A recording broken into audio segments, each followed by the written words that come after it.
بسم الله الرحمن الرحيم تبارك الذي بيده الملك وهو على كل شيء قدير الذي خلق الموت والحياة ليبلوكم أيكم أحسن عملا وهو العزيز الغفور الذي خلق 7 سماوات طباقا ما ترى في خلق الرحمن من تفاوت فارجع البصر هل ترى من فطور ثم ارجع البصر كرتين ينقلب إليك البصر خاسئا وهو حسير ولقد زينا السماء الدنيا بمصابيح وجعلناها رجوما للشياطين وأعتدنا لهم عذاب السعير وللذين كفروا بربهم عذاب جهنم وبئس المصير إذا ألقوا فيها سمعوا لها شهيقا وهي تفور تكاد تميز من الغيظ كلما ألقي فيها فوج سألهم خزنتها ألم يأتكم نذير قالوا بلى قد جاءنا نذير فكذبنا وقلنا ما نزل الله من شيء إن أنتم إلا في ضلال كبير فقالوا لو كنا نسمع أو نعقل ما كنا في أصحاب السعير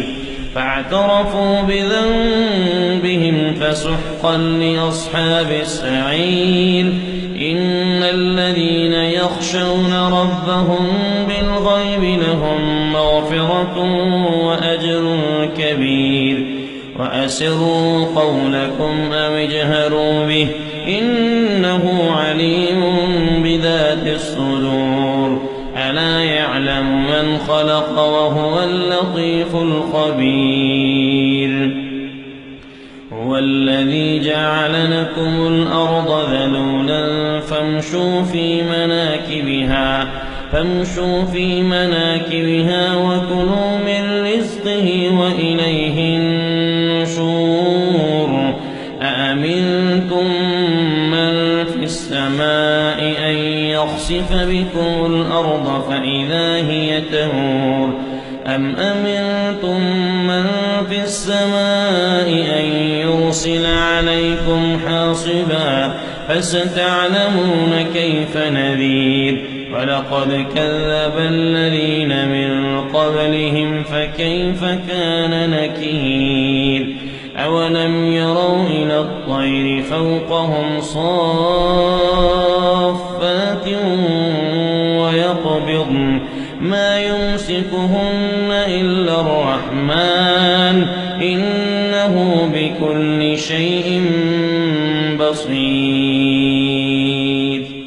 أمن هذا الذي هو جند لكم ينصركم من دون الرحمن إن الكافرون إلا في غرور أمن هذا الذي يرزقكم إن أمسك رزقه بل لجوا في عتو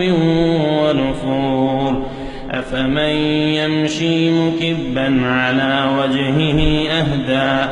أمن يمشي سويا على صراط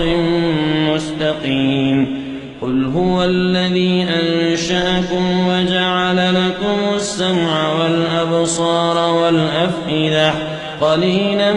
ما تشكرون قل هو الذي ذرأكم في الأرض وإليه تحشرون ويقولون متى هذا الوعد إن كنتم صادقين قل إنما العلم عند الله وإنما أنا نذير مبين فلما رأوه زلفة سيئت وجوه الذين كفروا وقيل هذا الذي كنتم به تدعون قل أرأيتم إن أهلكني الله ومن معي أو رحمنا فمن يجير الكافرين من عذاب أليم قل هو الرحمن آمنا به وعليه توكلنا فستعلمون من هو في ضلال مبين قل أرأيتم إن أصبح ماؤكم غورا فمن